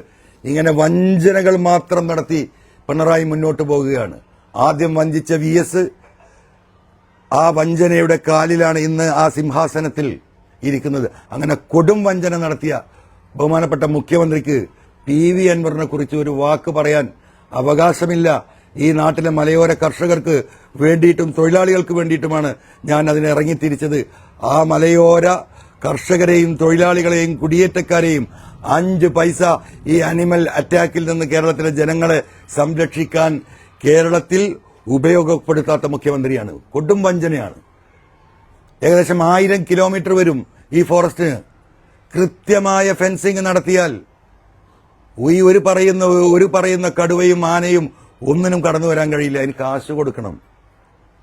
ഏറ്റവും ചുരുങ്ങിയത് 1 കിലോമീറ്ററിന് 3 കോടി രൂപ ചെലവാക്കിയാൽ, വിദേശ രാജ്യങ്ങളിൽ ഞാനിതിന് പഠനം നടത്തിയതാണ്, 3 കോടി രൂപ കിലോമീറ്ററിന് ചെലവാക്കിയാൽ നല്ല റെയിൽവേ പാളത്തെ പോലെയുള്ള ഹൈ സീ ചാനലുകൾ ഇട്ടുകൊണ്ടുള്ള ഫെൻസിങ്, അടിയിൽ വളരെ സ്ട്രോങ് ആയിട്ടുള്ള സ്റ്റീൽ നെറ്റ്, മുകളിൽ വലിയ റോപ്പ്. ആന ഇപ്പൊ ചവിട്ടി പൊളിക്കുന്നതും മരം തള്ളിയിട്ട് പൊളിക്കുന്നതും ഒരിക്കലും നടക്കില്ല. ഒരു മൃഗത്തിനും അടിയിലേക്ക് കൂടെ കടന്നു വരാൻ കഴിയില്ല. താഴെയും മുകളിലും ഇലക്ട്രിക് സപ്ലൈ. ഈ മൃഗങ്ങളെ വേർതിരിക്കാൻ കഴിയും. അതിനെന്ത് വേണം? 1 കിലോമീറ്ററിന് 3 കോടി വേണം. ആകെ വേണ്ടത് 3000 കോടി രൂപയാണ്. കോടാന കോടികൾ ഇടിച്ചു തള്ളുക. ഇപ്പൊ വയനാടിന്റെ ഉള്ളിൽ കൂടെ തുരങ്കം, അതിന്റെ അടിയിൽ കൂടെ തന്നെ പോണം. ആയിക്കോട്ടെ. ഈ പറയുന്ന 1 കോടി ജനങ്ങളുണ്ട് ഈ മേഖലയിൽ. 1.5 കോടി ജനങ്ങൾ, 489 പഞ്ചായത്ത് ഫോറസ്റ്റുമായി ബന്ധപ്പെട്ട് കിടക്കുന്നു. ഈ ജനങ്ങൾ മുഴുവൻ പട്ടിണിയിലായി. അത് പരിഹരിക്കാൻ 3000 കോടി രൂപയുണ്ടെങ്കിൽ തീർക്കും. എന്താ തീർക്കാത്തത്? തുരങ്കാവുമ്പോ ഇന്റർനാഷണൽ കമ്പനി വരും. കേരളത്തിൽ ആർക്കും ചെയ്യാൻ പറ്റില്ലല്ലോ. ഈ പറയുന്ന ജർമ്മനിയിൽ നിന്നും യൂറോപ്പിൽ നിന്നും കാനഡയിൽ നിന്നും ഒക്കെ വലിയ കമ്പനികൾ വരും. ഇന്റർനാഷണൽ ബിഡിനെ പോകാൻ പറ്റൂ. നല്ല സുഖാണ്. കമ്മീഷൻ ദുബായി കിട്ടും. ഒരുപാട് വന്ന് ഇറങ്ങിയിട്ടുണ്ടല്ലോ. കച്ചവടം മുഴുവൻ ദുബായിലാ. അപ്പോ തുരങ്കമുണ്ടാക്കണം. എന്താ ഭയങ്കര താല്പര്യത്തിലാ. ഒരൊറ്റ പാത ഉണ്ടാക്കിയാൽ മതി. ഈ മുണ്ടേരിന്ന് നേരെ മേപ്പാടിയിലേക്ക് കയറും. ആകെ 100 കോടി രൂപ മുളക്കിയാൽ മതി. കൊടുത്ത പ്രപ്പോസലല്ലേ. ആകെ 27 ഏക്കർ ഭൂമിയാണ് വേണ്ടത് ഫോറസ്റ്റ് ഏറ്റെടുക്കാൻ. കേരളത്തിന്റെ നിയമസഭയിൽ PV അൻവർ കഴിഞ്ഞ ഗവൺമെന്റിൽ എഴുതി കൊടുത്തു, എക്സ്ചേഞ്ചിനുള്ള ഭൂമി ഞാൻ നൽകാം. എനിക്ക് കക്കാടംപൊയിൽ കുറെ ഭൂമിയുണ്ട്. ഫോറസ്റ്റിനോടനുബന്ധിച്ച് കിടക്കുന്ന 27 ഏക്കർ ഭൂമി PV അൻവർ ഫ്രീ ആയിട്ട് ഗവൺമെന്റിന് നൽകാം. നിങ്ങളെ സ്ഥലം ഏറ്റെടുക്കണമെന്ന് നിയമസഭയിൽ കഴിഞ്ഞ ഗവൺമെന്റിൽ രാജു മന്ത്രിയാകുന്ന സമയത്ത് എഴുതി കൊടുത്ത പ്രപ്പോസൽ മുന്നോട്ട് പോകുമ്പോൾ അതിനെ ചവിട്ടിയോനാ ഈ മന്ത്രി. നിങ്ങൾക്കറിയോ? മുഹമ്മദ് റിയാസ്. 60 കിലോമീറ്റർ വേണം ഇപ്പൊ കോഴിക്കോട്ടേക്ക്, പെരിന്തൽമണ്ണയിലേക്ക്. വെറും 14 കിലോമീറ്റർ. അതാണല്ലോ വയനാട് ഇടിഞ്ഞു പൊളിഞ്ഞപ്പം എല്ലാ മയ്യത്തും ഇവിടെ വന്നത് പോത്തുകല്ലിൽ. ആ മുണ്ടേരി ഒന്ന് ക്രോസ് ചെയ്താൽ മതി. ഒരു ഫ്ലൈ ഓവർ പോലെ പാത കെട്ടിയാൽ 1 ഇഞ്ച് ഭൂമി വേണ്ട. മൃഗങ്ങൾ അടിയിലൂടെ പോയിക്കോളും. സ്ഥലം ഞാൻ കൊടുക്കാന്ന് പറഞ്ഞു വെല്ലുവിളിക്കുന്നു. കേരളത്തിന്റെ നിയമസഭയിൽ PV അൻവർ എന്ന് പറയുന്ന വ്യക്തി കൊടുത്ത കത്തവിടെ കിടക്കുക. ആ പ്രപ്പോസൽ ചവിട്ടി മുഹമ്മദ് റിയാസ്. അറിയോ ഈ തുരങ്കമുണ്ടാക്കാൻ ആരാ വഞ്ചന നടത്തുന്നത്? പത്രസമ്മേളനം വിളിക്കാൻ ഞാൻ വെല്ലുവിളിക്കുന്നു മുഹമ്മദ് റിയാസിനെയും ഈ പറയുന്ന മുഖ്യമന്ത്രിയെയും. തിരുവനന്തപുരത്തേക്ക് ഞാൻ വരാം. ഞാൻ ഇങ്ങനെ ഒരു കത്ത് കൊടുത്തിട്ടില്ല എന്ന് അവരൊന്ന് പറയട്ടെ. ഞാൻ ഈ ഭൂമി കൊടുക്കാൻ തയ്യാറായി കൊടുത്ത ഉത്തരവാദിത്വം അങ്ങനെ ഒന്നും ഇല്ലാന്ന് പറയട്ടെന്ന്. രേഖ എന്റെ അടുത്തുണ്ട്, നിയമസഭയിലെ രേഖകളിൽ കിടക്കുന്നു. 24 25 ഏക്കർ ഭൂമി ഞാൻ കൊടുക്കാം, എന്റെ സ്വന്തം ഭൂമി, എക്സ്ചേഞ്ച് ഭൂമി, നിങ്ങൾ അതിനൊരു പണം ചെലവാക്കണ്ട എന്ന് പറഞ്ഞത് അട്ടിമറിച്ചു. എന്തിന് തുരങ്കമുണ്ടാക്കി കമ്മീഷൻ അടിക്കാൻ? ഇത് നിലമ്പൂരിലെ ജനങ്ങൾക്കറിയില്ലേ? ആരാ വഞ്ചിച്ചത്? ജനങ്ങൾ ആലോചിക്കട്ടെ. ഇതിന് മറുപടി പറയണമെങ്കിൽ വേണമെങ്കിൽ ഒരു വലിയ ഹാളിലേക്ക് മതി, നിങ്ങളൊക്കെ വരൂ, മറുപടി പറയണം ആര് വഞ്ചിച്ചു എന്ന്. അപ്പൊ ഞാനിത് ജനകീയ കോടതിയിലേക്ക് വിടുക. അതുകൊണ്ടാണ് ഞാൻ ഫ്രീ ആയിട്ട് എന്നെ നിങ്ങളാണ് എപ്പോഴും ചോദിക്കും, രാവിലെ വിളിച്ചിട്ട് എന്താണ് സ്ഥാനാർത്ഥിന്റെ ഷെഡ്യൂൾ, ഇന്നലെ ഇന്നൊക്കെ ചോദിക്കണ്ടല്ലോ. എനിക്ക് എന്ത് ഷെഡ്യൂൾ? ഒരു ഷെഡ്യൂളും ഇല്ല, ഒരു ഷെഡ്യൂളും ഇല്ല. ഞാൻ ജനകീയ കോടതിയിലേക്ക് വിട്ടു. പാവപ്പെട്ട ജനങ്ങൾ അവിടെ വോട്ട് ചെയ്യിക്കുന്നുണ്ട്, അവർ പരസ്പരം കാര്യങ്ങൾ പറയുന്നുണ്ട്. ഞാൻ പെരുന്നാൾ കഴിഞ്ഞിട്ട് ഇങ്ങനെ വരും നാട്ടുകാരെ കാണാൻ. ജനങ്ങളൊന്ന് കാണണമല്ലോ. എനിക്കൊരു ബേജാറുമില്ല, ഒരു ഷെഡ്യൂളും ഇല്ല. ഇതാണ് വസ്തുത. ഈ നോമിനേഷൻ തള്ളിയതുമായി ബന്ധപ്പെട്ട് അത് സ്വാഭാവികമായി സംഭവിച്ചതാണോ? എന്തെങ്കിലും വലിയ ഗൂഢാലോചന നടന്നിട്ടുണ്ടോ? എങ്ങനെയാണ് അതിനെ കാണുന്നത്? അല്ല, ഞാനത് അങ്ങനെ ഒരു ഗൂഢാലോചനയോ എന്താ പറയാ, അതിന് 2 നോമിനേഷൻ കൊടുത്തപ്പോഴും സത്യത്തിൽ ഞാൻ ഈ 6ാമത്തെ തെരഞ്ഞെടുപ്പാണ് ഈ 14 വർഷത്തിനിടയ്ക്ക്. 2 പാർലമെന്റ് കഴിഞ്ഞു, 3 നിയമസഭയും കഴിഞ്ഞു. പിന്നെ ചേലക്കര വേറൊരു തെരഞ്ഞെടുപ്പ് ഞാൻ സ്ഥാനാർത്ഥിയായ പോലെ നടത്തി എന്ന് പറഞ്ഞാൽ ഒരു 7ാമത്തെ തെരഞ്ഞെടുപ്പ് എന്ന് പറയേണ്ടി വരും. പക്ഷെ ഇതിനൊന്നും ഈ പറയുന്ന സ്കൂട്ടിനിക്ക് ഞാൻ പോയിട്ടില്ല. ഞാൻ ആദ്യമായിട്ടാണ് പോകുന്നത്. അതിന് എനിക്ക് ഭയണ്ടായിരുന്നു. ഇവരൊക്കെ ഒന്നാണ്, എല്ലാവരും എതിരാളികളൊന്നും. ഞാൻ ഒറ്റക്കല്ല ഈ മനുഷ്യന്മാരുടെ ഇടയിൽ, കുറേ പാവപ്പെട്ട മനുഷ്യന്മാരുടെ ഇടയിൽ ഒരു വടി നിർത്തിയ പോലെ നിൽക്കുകയാണ്. അപ്പൊ അതിലെന്തെങ്കിലും മാൽ പ്രാക്ടീസ് ഒരു പക്ഷെ നടക്കാമെന്നുള്ളൊരു രാവിലെ എണീറ്റപ്പുണ്ടായ ഒരു ഫീലിങ്ങിന്റെ ഭാഗമായിട്ടാണ് ഞാൻ പോയത്. അത് തീർത്തും ടെക്നിക്കൽ റീസണിന്റെ ബോർഡിൽ ഇപ്പൊ നിങ്ങൾ ആലോചിക്കുമ്പോൾ ഇന്ന് നമ്മൾ വെക്കുന്ന ബോർഡിൽ ഒക്കെ തൃണമൂൽ കോൺഗ്രസ് സ്ഥാനാർത്ഥി ഇന്നലെ പ്രിന്റ് ചെയ്ത് വന്ന് ഇപ്പൊ അതിലും ഒക്കെ കറുത്ത പെയിന്റ് അടിച്ചുകൊണ്ടിരിക്കുക തൃണമൂൽ സ്ഥാനാർത്ഥി. മാത്രമല്ല, നമ്മളങ്ങനെ ഇലക്ഷന് വേണ്ടി മത്സരിക്കാൻ തയ്യാറെടുപ്പിട്ടുണ്ടായിരുന്നെങ്കിൽ ഈ ഇലക്ഷൻ കമ്മീഷന് 3 ദിവസത്തിനുള്ളിൽ വിജ്ഞാപനം വന്നാൽ കത്ത് കൊടുക്കണം. അന്ന് ആ പാർട്ടി കൊടുക്കൂലേ? 31-ാം തീയതി വൈകുന്നേരം മറ്റേ പ്രതിപക്ഷ നേതാവ് വാതിൽ അടച്ചിരിക്കും, ഞാൻ മത്സരിക്കാനില്ല, ഒന്നിനുമില്ല എന്ന് പറഞ്ഞ് ഞാൻ പുറത്തിറങ്ങി നിങ്ങൾക്ക് ഇങ്ങോട്ടാണല്ലോ പറഞ്ഞത്. പിന്നെ വാതിൽ അടച്ചു എന്ന് പറഞ്ഞപ്പോൾ ഇനിയിപ്പോൾ നമ്മൾ അങ്ങോട്ടാ പോവുക? വീണ്ടും ആഫ്രിക്കയ്ക്ക് നീ പോയിക്കോന്നാണ് അതിന്റെ പച്ച മലയാളം. അതിന്റെ പച്ച മലയാളം എന്നാണല്ലോ. ഞാൻ പറയാനുള്ളത് മുഴുവൻ പറഞ്ഞു, കാല് പിടിക്കാനുള്ളത് കാല് മുഴുവൻ പിടിച്ചു. UDFന്റെ ഉത്തരവാദിത്തപ്പെട്ട നേതാക്കന്മാർ എല്ലാവരും ഈ കാര്യത്തിൽ പറഞ്ഞാട്ടും ഈ ഞാൻ മത്സരത്തിനില്ല, നിങ്ങൾ ടെൻഷൻ അടിക്കണ്ട, നിങ്ങൾ മത്സരിച്ച് മുന്നോട്ട് പോയിക്കോ എന്ന് പറഞ്ഞിട്ട് ഞാൻ വാതിലടച്ച് വീട്ടിലിരിക്കുമ്പോൾ മൂപ്പര് വന്നിട്ട് 2ാമത്തെ വാതിൽ അത് അടക്കുന്നു. അതിനർത്ഥം എന്താ? എന്നെ തീർത്തുന്നല്ലേ. പിന്നെ എനിക്ക് എന്റെ ജനങ്ങളുടെ അടുത്തേക്ക് ഇറങ്ങാന്നല്ലാതെ 31-ാം തീയതി അല്ലേ നമ്മൾ കൊടുത്ത എല്ലാ പ്രിന്റിങ് സാധനങ്ങളും. ഇനി അന്ന് തീരുമാനമായപ്പോ നമ്മളെന്താ പറയാ, വോട്ടഭ്യർത്ഥനയും ബാക്കിയൊക്കെ എല്ലാം പ്രിന്റ് ചെയ്ത് എന്താ പറയുക, ഇന്ന് രാവിലെ അവർ ഡെലിവറി ഉണ്ട്. മുഴുവൻ പോയി ആ പൈസ. മത്സരിക്കാൻ പൈസ ഇല്ല, പ്രചാരണത്തിന് പൈസ ഇല്ല എന്നൊക്കെ പറഞ്ഞു. പക്ഷെ നാമനിർദ്ദേശപത്രം പറഞ്ഞ 50 കോടി രൂപയിലധികം ആസ്തിയുണ്ട്. 57 കോടി 57 കോടി രൂപയുടെ ആസ്തി ഉണ്ട്. അത് നിങ്ങൾ ആദ്യം 2011 ഞാൻ കൊടുത്ത എന്റെ അഫിഡവിറ്റ് ഒന്ന് പരിശോധിച്ചാൽ അന്ന് എത്ര കോടി ഉണ്ടായിരുന്നു? അത് ഈ 14 വർഷം കൊണ്ട് ആ സ്വത്ത് മുതലുകൾക്ക് എത്ര ഇൻക്രീസ് ഉണ്ടായിട്ടുണ്ടാവും നിങ്ങൾ ആലോചിക്കണം. അതിൽ നിന്ന് കുറവാണ് ഇന്ന് ഞാൻ നിൽക്കുന്നത്. 57 കോടി എന്നാണ് സർക്കാർ നിശ്ചയിച്ച വില. നമുക്കറിയാം സർക്കാർ വില സെന്റിന് 10,000 ആണെങ്കിൽ ഇന്ന് ഭൂമിക്ക് എന്താ പറയാ, ഒരു സെന്റിന് 1,00,000 രൂപയുള്ളതാണ് 10,000 രൂപ നമ്മൾ ഫീസ് അടക്കുന്നത്. ആ കണക്കിന് എനിക്കൊരു 1,500 കോടി രൂപയുടെ ആസ്തി ഇപ്പോഴും ഉണ്ട്, ഒരു തർക്കമില്ല. 1 ഇഞ്ച് ഭൂമിയൊന്നും വിൽക്കാൻ പറ്റില്ല. എല്ലാത്തിന്റെ മുകളിലും ഈ പറയുന്ന മിച്ചഭൂമി കേസ് എന്ന് പറഞ്ഞിട്ടൊരു കേസിട്ട് മൂടി വെച്ചിട്ട് കയറി കെട്ടിയിരിക്കുക. ഒരാൾ എൻ്റെ അടുത്ത് ഒരു സെന്റ് ഭൂമി വാങ്ങില്ല. ആ കേസ് ഇപ്പൊ ഹൈക്കോടതിയിൽ 5 10 കൊല്ലം ഞാൻ കേസ് നടത്തേണ്ടി വരും. ഞാൻ പറഞ്ഞ എന്റെ കയ്യിൽ 5 പൈസ ഇല്ലെന്നാ വസ്തുതയില്ലേ. ഞാൻ ഇൻകം ടാക്സ് അടച്ച എത്ര കൊല്ലമായി നോക്കൂ. വരുമാനം ഉണ്ടെങ്കിൽ ഇൻകം ടാക്സ് അടക്കുക. അത് നിങ്ങൾ പരിശോധിച്ച് നോക്ക്. 25,000 റുപ്യ അക്കൗണ്ടിലല്ലേ. അപ്പോ പണമില്ല എന്നാ പറഞ്ഞത്. എന്റെ അടുത്ത് മുതലുണ്ട്. ഈ കേസിനൊക്കെ അതിജീവിച്ച് വരുമ്പോ ഇപ്പൊ ഈ 500 കോടി 10 കൊല്ലം കഴിയുമ്പോൾ അതൊരു 1000 കോടി 2000 കോടി അതിന്റെ ആസ്തിയായിരിക്കും അത് മാർക്കറ്റില്. ഞാനിവിടെ അങ്ങാടിയിൽ തെണ്ടെന്നല്ല പറഞ്ഞു. എന്റെ കയ്യിൽ ഇതിനിങ്ങനെ തെരഞ്ഞെടുപ്പ് കാരണം 15 ദിവസത്തിന് വേണം ഈ പൈസ മുഴുവൻ. എത്ര കടം പറയാം? കുറെയൊക്കെ കടം പറയാം. അപ്പൊ പൈസ ഇല്ല എന്നാണ് ഞാൻ പറഞ്ഞത്.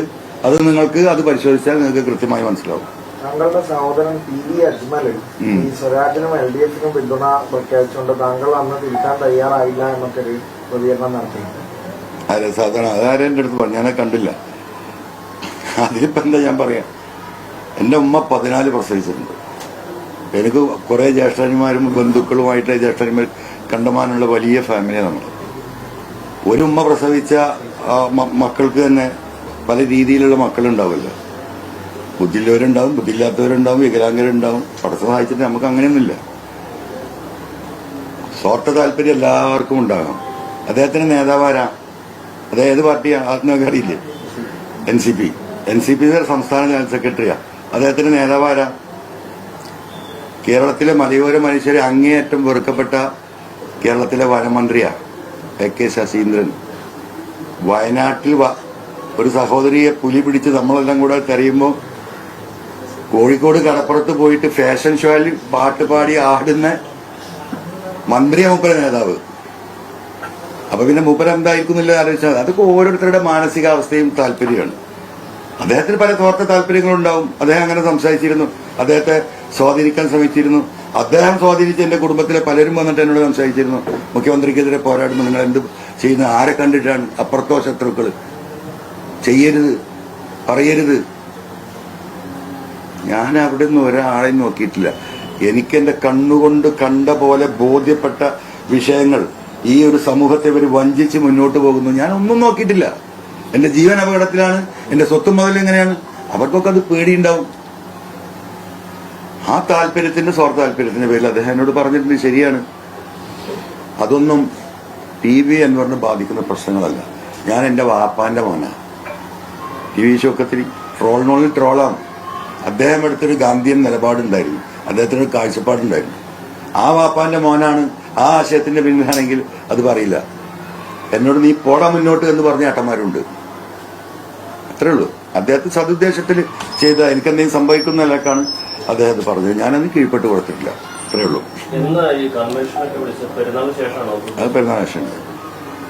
ഈ UDF കൺവെൻഷനിൽ പാണക്കാട് കുടുംബം പങ്കെടുത്തിട്ടില്ല. ചരിത്രത്തിൽ ആദ്യമായിട്ടായിരുന്നു. അതിപ്പോ എല്ലാവർക്കും മനസ്സിലായല്ലോ. ബഹുമാനപ്പെട്ട പാണക്കാട് തങ്ങളെ തങ്ങന്മാരെയും മുസ്ലിം ലീഗിനെയും അതിന് ഉത്തരവാദിത്തപ്പെട്ട നേതാക്കന്മാരെയും ആരാണ് അപമാനിച്ചതെന്നും എന്തിനാണ് അപമാനിച്ചതെന്നും കേരളത്തിലെ എല്ലാ പൊതുപ്രവർത്തകർക്കും മുസ്ലിം ലീഗിന്റെ പ്രവർത്തകർക്കും എല്ലാം ജനങ്ങൾക്ക് അറിയാലോ. അവര് നോക്കട്ടെ. പാണക്കാട് കുടുംബം മാത്രമല്ല, കോൺഗ്രസിലെ മുതിർന്ന നേതാക്കളും പങ്കെടുത്തില്ല. എത്ര എവിടെ സുധാരേട്ടൻ എവിടെയും കണ്ടോ? ആ അന്ന് വരും. തങ്ങന്മാർ ഇന്നലെ വന്നില്ലേ? സ്വാഭാവികമല്ലേ, വരാതിരിക്കാൻ പറ്റുമോ? അത് അവരുടെ മാന്യത, തങ്ങന്മാരുടെ. വാതിലടഞ്ഞെന്ന് പറയുമ്പോൾ VS ജോയ് ഇന്നലെ മാധ്യമങ്ങളെ കണ്ടപ്പോൾ പറഞ്ഞത് PV അൻവർ ഇനിയും സാധിക്കും, ഇല്ലെങ്കിൽ PV അൻവർ ഇനിയും പ്രതീക്ഷയുണ്ട് എന്ന രീതിയിലാണ് ക്ഷണിക്കുന്നുണ്ട്. അല്ല, അതില് ജോയിയോട് ഇങ്ങനെ ഓപ്പണായി പറഞ്ഞതിൽ എനിക്ക് നന്ദി സ്നേഹമുണ്ട്. എന്നോട് ഇപ്പോഴും പലരും സംസാരിച്ചിട്ടുണ്ട്. വളരെ ഉത്തരവാദിത്തപ്പെട്ടവർ ഇപ്പോഴും അണ്ടർ ദ ഡിസ്കഷനാണ്. ഞാൻ ഒന്നുമില്ല എന്ന് പറഞ്ഞ് ഞാൻ മുന്നോട്ട് പോയിക്കൊണ്ടിരിക്കുകയാണ്. അതിന് നിങ്ങൾ പേരെന്തോ ഇടാൻ വളരെ ഉത്തരവാദിത്തപ്പെട്ട നേതാക്കന്മാർ എന്നോട് സംസാരിക്കുന്നുണ്ട്. എന്നോട് സംസാരിക്കാൻ പറ്റുന്ന, എന്നോട് നീ അവിടെ ഇരിക്കടാ എന്ന് പറയാൻ പറ്റുന്ന പലരും സമൂഹത്തിലുണ്ടല്ലോ. അതിന്റെ ബന്ധുക്കളാകാം, എന്റെ സുഹൃത്തുക്കളാകാം, എന്താ പറയാ, മറ്റു സാമുദായിക ആളുകൾ, അവരോടൊക്കെ സംസാരിച്ചിട്ട് എന്നോട് സംസാരിക്കണമെന്ന് പറഞ്ഞാൽ അവർ വിളിക്കുന്നുണ്ട്. നേരെ വിളിക്കുന്നവരുണ്ട്. അതെ, പിന്മാറണം എന്ന് പറഞ്ഞുകൊണ്ട്, കാര്യങ്ങൾ സെറ്റിൽ ചെയ്യാന്ന് പറഞ്ഞുകൊണ്ട് അല്ല, പിന്മാറുകയോ ഇല്ലെന്ന് എന്തടിസ്ഥാനത്തിലാണ് പറയുന്നത്? ഞാൻ വളരെ വ്യക്തമാക്കിയ കാര്യമല്ലേ നിങ്ങളോട്. ഞാൻ ഈ വീടിന്റെ സ്റ്റെപ്പ് ഇറങ്ങി നോമിനേഷൻ കൊടുക്കാൻ ഇറങ്ങുമ്പോൾ നിങ്ങൾ എന്റെ കൂടെ ഉണ്ടല്ലോ. ഞാൻ എന്താ പറഞ്ഞത്? PV അൻവറിന്റെ കൊക്കിൽ ജീവനുണ്ടെങ്കിൽ മരിച്ചു വീഴേണ്ടി വരും, അതുവരെ ഞാൻ ഈ പോരാട്ടം തുടരുമെന്ന് പറഞ്ഞിട്ടുണ്ടെങ്കിൽ ഒറ്റ വാക്കേ എനിക്കുള്ളൂ. മറ്റൊരു കൗതുകകരമായ കാര്യം, ഹരിയാണ ഷൗക്കത്തിന് സ്വരാജിനോ അപരന്മാരില്ല. ഒരേ ഒരു അപരനെ നിലമ്പോഴുള്ളൂ, അത് PV അൻവർ. അൻവറല്ലേ അവിടെ തോൽപ്പിക്കപ്പെടേണ്ട ആള്. എന്തിനാ ഷൗക്കത്ത് ഇങ്ങനെ ഭയപ്പെടുന്നത്? എങ്ങോട്ടേക്കായി പോകുന്നു? 75,000 വോട്ടിന് നിങ്ങൾ എഴുതി വെച്ചോ. ട്രോളിക്കുന്നവർക്ക് ട്രോളാം, ചിന്തിക്കുന്നവർക്ക് ഉൾക്കൊള്ളാൻ കഴിയില്ല. 75 വോട്ടിന് അവിടെ PV അൻവർ വിജയിച്ച് കയറും. 75,000 വോട്ട് അൻവർ പിടിക്കും. അത് അൻവറിന്റെ വോട്ടല്ല, ജനങ്ങളെ വോട്ടാണ്. ഭൂരിപക്ഷം വോട്ട് പിടിക്കും. സോറി, 75,000 വോട്ടിന്റെ ഭൂരിപക്ഷം 30,000 പ്ലസ് 70, അറൌണ്ട് 70,000 to 75,000 വോട്ട്. കാരണം അത് കൃത്യമായ കണക്കാണ്. അവിടെ CPM-നെ സംബന്ധിച്ച് 75,000 വോട്ട് പിടിക്കും. അതായത് പ്രിയങ്ക ഗാന്ധി പിടിച്ച 97,000 വോട്ടാണ്. അതിൽ നിന്ന് 1,000 2,000 വോട്ടിന്റെ കുറവോടെ ഉണ്ടാവും. 50,000 ഫ്ലോട്ടിംഗ് വോട്ടുള്ള മണ്ഡലമാണ് നിലമ്പൂര്. CPM-ന് കിട്ടിയ വോട്ട് ഈ പറയുന്ന എന്താണ്, 29,900 ചില്ലാനം വോട്ടാണ് ഈ പാർലമെന്റ് തെരഞ്ഞെടുപ്പിൽ കിട്ടിയത്. അത് തന്നെയാണ് ഏകദേശം എന്താ പറയാ ലീഗിന്റെ വോട്ട്, ഉറച്ച വോട്ട് എന്ന് പറയുന്നത് 30,000 35,000. കോൺഗ്രസിന്റെ വോട്ട് എന്ന് പറയുന്നത് 40,000 to 45,000 ആണ് മണ്ഡലത്തിൽ ഉറച്ച വോട്ട് എന്ന് പറയുന്നത്. അപ്പൊ ലീഗും കോൺഗ്രസും കൂടി ചേരുമ്പോഴാണ് ഈ പറയുന്ന 70,000 to 80,000 വോട്ട് വരുന്നത്. അപ്പൊ ഈ ഫ്ലോട്ടിംഗ് വോട്ടിൽ 100% വോട്ട് കിട്ടും. മറുഭാഗത്തു നിന്ന് ഘടകകക്ഷികളിൽ നിന്ന് ഈ പറയുന്ന 15-20% വോട്ട് വരും. ആ വോട്ട് വരുമ്പോൾ ഏകദേശം 1,00,000 വോട്ട് PV അൻവറിന് നേടിയിരിക്കും. നിങ്ങൾക്ക് എനിക്ക് ഭ്രാന്താണ് നോക്കങ്ങൾക്ക് പറയാം, നിങ്ങളിത് അറിയുന്നില്ല. ആ മണ്ഡലത്തിലൂടെ ഈ 2 ദിവസം നടന്നു പോയപ്പോ ഞാൻ ആ ഒരു 25,000 വോട്ട് എന്നും എനിക്കറിയാം അവിടെ ഉണ്ട്. ഇതൊന്നുമില്ലാത്ത 2014 പാർലമെന്റിലാകെ 13 ദിവസമാണ് ഉണ്ടായിരുന്നത്. അന്ന് ആ മണ്ഡലത്തിലൂടെ ഒരു ജീപ്പിന്റെ മുഖത്ത് കയറി ഇങ്ങനെ പോയിട്ട് അന്ന് 8,900 വോട്ട് കിട്ടിയാണ് PV അൻവർ. അത് കഴിഞ്ഞ് 9 കൊല്ലമായി അവരുടെ കൂടെ കിടന്നുറങ്ങിയവനാണ്. എന്റെ വിയർപ്പിന്റെ മണമറിയുന്ന, എന്റെ മനസ്സിന്റെ കണ്ണറിയുന്നവരാണ് ആ നാട്ടിലെ ജനങ്ങൾ. ഞാൻ അവിടെ ഒരു അധികാര പ്രയോഗം നടത്തിയിട്ടില്ല. ഞാൻ ആ ജനങ്ങളെ കൂടെ യാത്ര ചെയ്യായിരുന്നു. അതവർക്കറിയാം. അവരുടെ എല്ലാ ദുരന്തങ്ങളിലും പാവപ്പെട്ട വയനാട്ടിലെ ഈ സാധുക്കൾ ഈ കഷ്ടപ്പെടുമ്പം ഇവിടെ മരിച്ചു വീണ ഒരു വീട് പോയവർക്കും സർക്കാരിന്റെ വാങ്ങി പോക്കറ്റ് മണി ആക്കി കൊടുത്ത് ജനങ്ങളോട് നിന്ന് പിരിവ് വാങ്ങി അവർക്ക് ഭൂമിയും സ്ഥലവും വീടുണ്ടാക്കി കൊടുത്ത്. എന്തുകൊണ്ടാണ് അറിയാം നിങ്ങൾ, ആ കവളപ്പാറയിലൊക്കെ ജീവിക്കുന്ന മനുഷ്യര് ഇപ്പൊ 500, 600, 700 സ്ക്വയർ ഫീറ്റ് താമസിക്കുന്ന മനുഷ്യര് എന്ന് പറയുന്നത് 1000, 1,500 സ്ക്വയർ ഫീറ്റിൽ വീട്ടിൽ 1 ഏക്കറും 1/2 ഏക്കർ സ്ഥലത്ത് സുഖമായിട്ട് ജീവിച്ചിരുന്ന ആളുകളാണ്. ആ മനുഷ്യരെ പിന്നെ നമ്മൾ കോഴിക്കൂട്ടിലേക്കാണ് തള്ളുന്നത്. ഇപ്പൊ 30 ലക്ഷം വെച്ചിട്ട് ഊരാളുകളിന് കരാർ കൊടുത്ത് ജനങ്ങളെ ശബ്ദം ഉണ്ടാക്കിയപ്പോ 20 ലക്ഷം ആക്കിയ ഒരു വീടിന്. അപ്പൊ നിങ്ങൾ വേറെ എവിടെയും പോകണമെങ്കിൽ 15 ലക്ഷം കൊടുക്കുള്ളൂ. 1.25 കോടി കൊടുക്കുക. ഞങ്ങൾക്കിത് വേണ്ടെന്ന് പറഞ്ഞാൽ പോയിക്ക് 15 ലക്ഷം കൊടുക്കുള്ളൂ. പച്ച മനുഷ്യനെ പിച്ച് ചീന്തി മരിച്ചു പോയവരുടെ രക്തം കുടിക്കുക ഈ വഞ്ചകൻ. എനിക്ക് ഇങ്ങനെയൊക്കെ പറയാൻ കഴിയുള്ളൂ. നീ ജനങ്ങൾ ആലോചിച്ചോട്ടെ. മലയോര മേഖലയിലെ ഒരു കർഷകൻ കുടുംബത്തിനകത്താണ് ജോലിക്ക് വേണ്ടിയാണ് അങ്ങ് വാദിച്ചത്. ജോലി ഇപ്പോൾ ശക്തമായി യുഡിഎഫിനൊപ്പം നിൽക്കുന്നുണ്ട്. അപ്പൊ മലയോര മേഖലയിൽ അങ്ങനെ ഉണ്ടാവുന്ന പ്രതീക്ഷ. ഞാൻ ജോയി എന്ന് പറയുന്ന ഒരു വ്യക്തിക്ക് വേണ്ടിയിട്ടല്ലേ വാദിച്ചത്. എങ്ങനെയാ ജോയിനെ പറ്റി ഞാൻ ഒരു മലയോര കുടിയേറ്റ കർഷകൻ സ്ഥാനാർത്ഥിയാവട്ടെ, എനിക്കെന്നെ പറയാലോ ഞാൻ മത്സരിക്കാന്ന്. ഞാൻ പറഞ്ഞിട്ടില്ലല്ലോ. മലയോര കുടിയേറ്റ കർഷകനായ ജോയി സ്ഥാനാർത്ഥിയാവട്ടെ എന്ന് പറഞ്ഞു. ജോയി DCC പ്രസിഡന്റാണ്. അവസാന സെറ്റിൽമെന്റ് ഞാൻ പറഞ്ഞല്ലോ UDF നേതൃത്വത്തോട്. വേറെയും ക്രൈസ്തവരുണ്ടല്ലോ. ഞാൻ OT ജെയിംസിന്റെ പേര് പറഞ്ഞു ഈ നേതൃത്വത്തോട്. ആര്യാടൻ ഷൗക്കത്തിന്റെ റൈറ്റ് ഹാൻഡ് ആണ് OT ജെയിംസ്. ജില്ലാ പഞ്ചായത്ത് മെമ്പർ, എന്താ പറയാ, എടക്കര പഞ്ചായത്തിന്റെ ഇപ്പോഴത്തെ പ്രസിഡന്റാണ്. കാരണം ഈ ചങ്ങാതിക്ക് വോട്ട് കിട്ടൂല, അതെന്റെ പ്രശ്നം. രണ്ടാമത്തെ പ്രശ്നം എന്തേ തയ്യാറാവാതിരുന്നത്? OTയോട് ഞാൻ സംസാരിച്ചു. നിങ്ങൾ ചോദിക്കും OTയോട്. എന്നോടെന്താ പറഞ്ഞു, ഞാൻ അത്രക്കൊന്നും ആയിട്ടില്ല എന്നോട്. നിങ്ങൾ അങ്ങനെ പറയല്ലേ എന്നാ പറഞ്ഞത്. പക്ഷെ കോൺഗ്രസ് നേതൃത്വം ആവശ്യപ്പെട്ടാൽ OT ജെയിംസ് MLA ആയിരുന്നല്ലോ, നിലമ്പൂരിലെ ജില്ലാ പഞ്ചായത്തിന്റെ മെമ്പറായിരുന്നല്ലോ. ഇനി ഞാൻ എന്താ പറയേണ്ടത്? എല്ലാ മാർഗവും ഞാൻ നോക്കിയില്ലേ. ആ ചർച്ചക്ക് പോലും തയ്യാറായില്ല. കാരണം ഞാൻ അന്നും ഇന്നും ആത്മാർത്ഥമായി ഈ കസാരയില്ല ഷൗക്കത്തിരുന്ന് ഞങ്ങൾ ഇങ്ങനെ സംസാരിച്ചത്. ഇപ്പതാ ഇവരിയ്ക്കുന്ന ഈ ചെയറില് ഞാൻ ഷൗക്കത്തിനോട് പറഞ്ഞു, ഷൗക്കത്ത് നീ ജയിക്കൂല, നീ ഒന്ന് വെയിറ്റ് ചെയ്യും. അല്ല, അങ്ങനെ തന്നെ പറഞ്ഞത്. നീ കേട്ടോ ഞാൻ എന്താ പറഞ്ഞത്? ഞാനിതൊക്കെ അള്ളാഹുവിനെ സാക്ഷ്യത്തെ പറയുന്നത്. എന്റെ പ്രശ്നം അതല്ല. ഞാൻ എന്തുകൊണ്ട് നീ പരാജയപ്പെടുന്ന കൃത്യമായി പറഞ്ഞു കൊടുത്തു. ഇന്ന വോട്ടുകൾ നിനക്ക് കിട്ടൂല. അതുകൊണ്ട് ജോയ് മത്സരിക്കട്ടെ. 2008-9 മാസമുള്ള ഷൗക്കത്ത്. 26 നീ മത്സരിച്ചോ? നമുക്കൊരു കരാറുണ്ടാക്കാം. ഞാനില്ല, ഞാൻ എവിടെയെങ്കിലും പോയിക്കോളാം. ഈ കോൺഗ്രസ് ലീഡർഷിപ്പായിട്ട് ഞാൻ സംസാരിക്കാം. അപ്പൊ എന്താ പറഞ്ഞാൽ നിങ്ങള് കോൺഗ്രസ് നേതൃത്വം വിശ്വസിക്കാൻ പറ്റില്ല എന്നിട്ടോ? അപ്പൊ ആക്ഷനില്ല.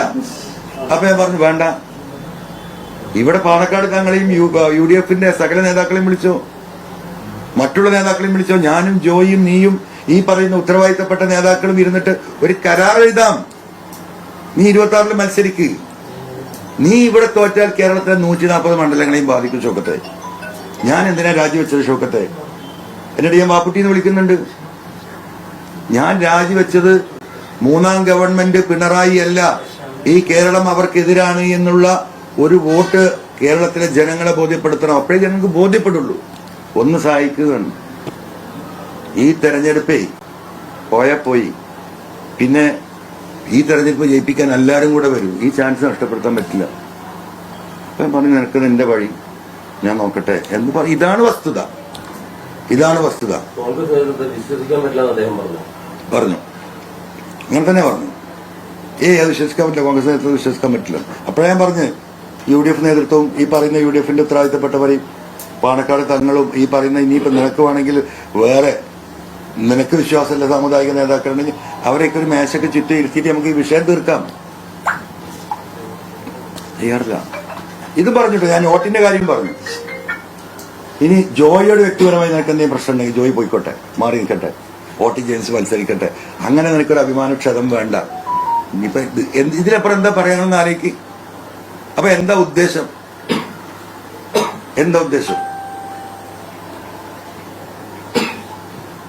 ഇവർക്ക് ആദ്യം തങ്ങളൊരു രാഷ്ട്രീയ പോരാട്ടം ആരംഭിച്ചപ്പോൾ അത്തരത്തിലൊരു പൊളിറ്റിക്കൽ നെക്സസിനൊക്കെതിരെ പറഞ്ഞപ്പോൾ ഒരു സ്വീകാര്യതയുണ്ട്.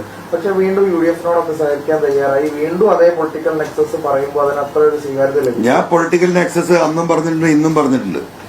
അതിൽ ഏറ്റവും ഡേഞ്ചറസ് ആയിട്ടുള്ള പൊളിറ്റിക്കൽ നെക്സസ് ആണ് പിണറായി വിജയൻ നടത്തിക്കൊണ്ടിരിക്കുന്നത്. അത് കേരളത്തിന്റെ അടിവേര് വെട്ടുന്ന പൊളിറ്റിക്കൽ നെക്സസാണ്. അതിന്റെ തിരിച്ചറിവിലാണ് ഈ പറയുന്ന പോലെ ഇപ്പൊ ഈ പറഞ്ഞ രാജവമ്പാല കിങ് കോബ്ര ആണോ ആ അപകടം, അതാ സാധാ മൂർക്കം പാമ്പാണോ? ആ കിങ് കോബ്രയെ അടിക്കാനാണ് ഈ ചെറിയ മൂർക്കം പാമ്പുകളോട് നമ്മൾ അഡ്ജസ്റ്റ് ചെയ്യേണ്ടി വന്നത്. തൃണമൂൽ കോൺഗ്രസിന്റെ കൊടിയും പതാക ഉപയോഗിക്കരുത്, അതിനെതിരെ പരാതി കൊടുത്തിട്ടുണ്ട് തൃണമൂൽ കോൺഗ്രസ് ഉപാധ്യക്ഷൻ ഹംസ. എങ്ങനെ? സ്വതന്ത്രനായിട്ട് മത്സരിക്കുന്നതുകൊണ്ടേ തൃണമൂൽ കോൺഗ്രസിന്റെ കൊടിയും പതാകയും ഉപയോഗിക്കുന്നതുകൊണ്ട് പരാതി കൊടുത്തിട്ടുണ്ട് ഹംസ, തൃണമൂൽ കോൺഗ്രസിന്റെ ഉപാധ്യക്ഷൻ സംസ്ഥാന കോൺഗ്രസ്. എനിക്ക് ഓർമ്മയാന്ന് മോഹൻലാലിന്റെയും മറ്റേയാളുടെയും പഴയ 2 സിനിമകളൊക്കെ ഓരോ ചോദ്യം ചോദിക്കുമ്പോൾ നമുക്ക് പിന്നെ പറയാം. ഇന്നത്തെ വാർത്താ സമ്മേളനം മുഖ്യമന്ത്രിക്കും പൊതുമരാമത്ത് മന്ത്രിക്കും എതിരെയൊക്കെ രൂക്ഷമായ വിമർശനം അല്ലെങ്കിൽ ആരോപണമൊക്കെ ഉന്നയിച്ച TV ആണെന്ന്. പക്ഷേ പ്രതിപക്ഷ നേതാവിനോ കോൺഗ്രസ് നേതൃത്വത്തിനോ ഇതൊന്നും കാര്യമായി പറഞ്ഞില്ല. അല്ല, പ്രതിപക്ഷ നേതാവിനെ കുറിച്ച് ഇനി ജനങ്ങൾ തീരുമാനിക്കട്ടെ. പ്രതിപക്ഷ നേതാവിനെ കുറിച്ചും അദ്ദേഹത്തിന്റെ ആറ്റിറ്റ്യൂഡിനെ കുറിച്ചും അദ്ദേഹത്തിന്റെ വ്യക്തിപരമായ സ്വാർത്ഥതയെക്കുറിച്ചും മറ്റുള്ളവരെ എന്താ പറയാ ഇകഴ്ത്തി കാണിക്കാനുള്ള അദ്ദേഹത്തിന്റെ ത്വരയെ കുറിച്ചൊക്കെ ജനങ്ങൾ തീരുമാനിക്കട്ടെ. ഇന്നലെ പ്രതിപക്ഷ നേതാവ് പറഞ്ഞത് PV അൻവറുമായി ബന്ധപ്പെട്ട ചാപ്റ്റർ ക്ലോസ് ചെയ്യാൻ ആവശ്യപ്പെട്ടത് ചർച്ചയ്ക്ക് നേതൃത്വം കൊടുത്തിയ രമേശ് ചെന്നിത്തലയും PK കുഞ്ഞാലിക്കുട്ടിയാണ്. തന്റെ ഒറ്റയ്ക്കുള്ള തീരുമാനമല്ല വാതിലടച്ചതെന്നാണ്. അപ്പൊ അദ്ദേഹം ആരെ പറ്റി എന്നും പറയും, മനസ്സിലായില്ലേ? ഈ പറയുന്ന കുഞ്ഞാലിക്കുട്ടി സാഹിബും ഈ രമേശ് ചെന്നിത്തലയും ഒക്കെ ഇതിന്റെ വാതിലടക്കണമെന്ന് ഒരിക്കലും പറയില്ല. നിങ്ങൾക്ക് തന്നെ അറിയാലോ, ഈ കാര്യങ്ങൾ ഒബ്സർവ് ചെയ്യുന്ന ആളുകൾക്കൊക്കെ അറിയാലോ. അപ്പം അദ്ദേഹത്തിന്റെ മേല് വീണ ചാണകം ഇവരുടെ മുഖത്താ തേക്കുന്നത്, ഈ പറഞ്ഞ നേതാക്കന്മാരുടെ. അതാണ് അദ്ദേഹത്തിന്റെ മനസ്സ്. That is what is VD Satheesan, what I can do. ഈ തൃണമൂൽ കോൺഗ്രസ് ഇപ്പൊ തന്നെ അങ്ങനെ ഒരു പ്രാദേശിക തലത്തിൽ അവര് വേറൊരു തൃണമൂൽ കോൺഗ്രസ് ഉണ്ട് എന്ന് പറയുന്നത് ഇപ്പൊ ദേശീയ നേതൃത്വത്തിന്റെ ശ്രദ്ധയിലൊക്കെ പെടുത്തിക്കൂടെ അങ്ങനെ ഉണ്ടെങ്കിൽ? ഞാൻ പണ്ടൊരു കഥ പറഞ്ഞിട്ടുണ്ട്. ജവഹർലാൽ നെഹ്റു മറ്റേ കോഴിക്കോട് നമ്മുടെ എന്താ പറയാ എന്താണ് പ്രാന്താശുപത്രിക്ക് പറയാ, കുതിരവട്ടം പ്രാന്താശുപത്രി സന്ദർശിക്കാൻ കോഴിക്കോട് വന്നപ്പോൾ പോയപ്പോൾ ഇങ്ങനെ നടന്നു പോകുമ്പോൾ അവിടെ ഒരാളിങ്ങനെ നിൽക്കുന്നുണ്ട്. അവനോട് പറഞ്ഞു, I am Jawaharlal Nehru prime minister of India എന്ന് പറഞ്ഞു. ഞാൻ വന്നപ്പോൾ തന്നെ പറഞ്ഞ ഗുളിക കുടിച്ചപ്പോൾ തീരണം, ആ റൂമിൽ പോയി കിടന്നു പറഞ്ഞു. മനസ്സിലായില്ലേ? അത്രയും ആ കാര്യത്തെ കുറിച്ച് എനിക്ക് പറയാനുള്ളൂ. i2i News, an eye for truth. i2i News subscribe ചെയ്തിട്ടില്ലാത്തവർ ഇപ്പോൾ തന്നെ സബ്സ്ക്രൈബ് ചെയ്യുക. നോട്ടിഫിക്കേഷൻ ലഭിക്കുവാൻ ബെൽ ബട്ടണും അമർത്തുക.